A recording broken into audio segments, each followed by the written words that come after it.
Well, on today's episode, we are working on the old Ford 4000 again. Today's project is going to be trying to repair this old broken steering wheel. I've mentioned in earlier videos that the power steering is out, and that is going to be a project soon to repair it, but at the end of this week, we need to use it to brush hog with, and this stuff right here is a little bit sharp. So we could order a steering wheel. They are $60 plus shipping, and there's nothing, really mechanically wrong with this old steering wheel. It's just got the plastic broke off of it. So to repair it, what I'm going to do is take this wedge, use it as a backer, hold it up there, and then hammer on the plastic to break the remaining plastic off completely. Remove the steering knob. Then I'm going to take some of this hose, and the inside diameter of the hose is about the same diameter as this metal ring. I'm going to split the hose, put it around wherever there's a reinforcement or a spider. I'm going to cut around it so that it fits nice. I'm going to wrap that with electrical tape to hold that all on, and then we're going to go to one of the local big box stores and get an 18-inch steering wheel cover. So that's going to be the repair for this video.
And there we have it.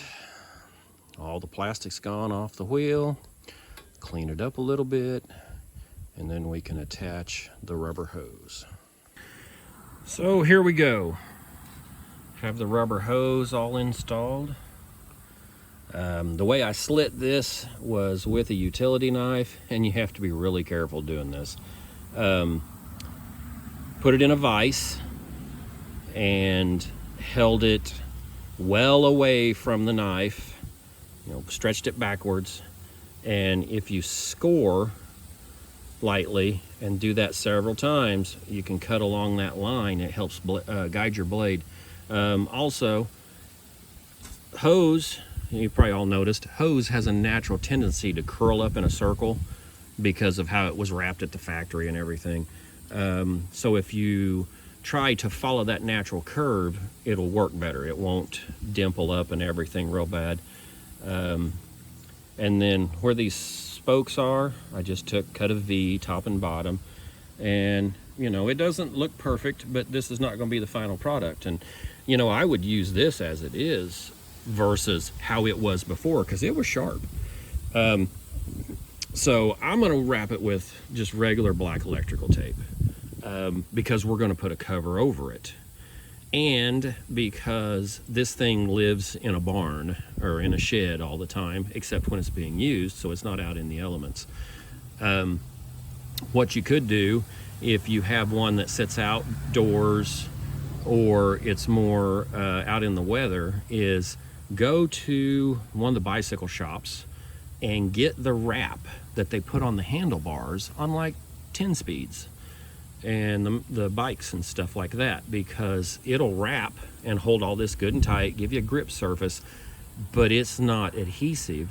So it won't have that sticky, snotty feel when it sits out in the sun and everything. So I'm gonna wrap this with electrical tape, just overlap half every pass, and then I'll come back. Okay, so here we are, all wrapped up with tape. It's already, a serviceable steering wheel as it is, especially if you're gonna wear gloves, but we're not done yet. So let's make it just a little bit better.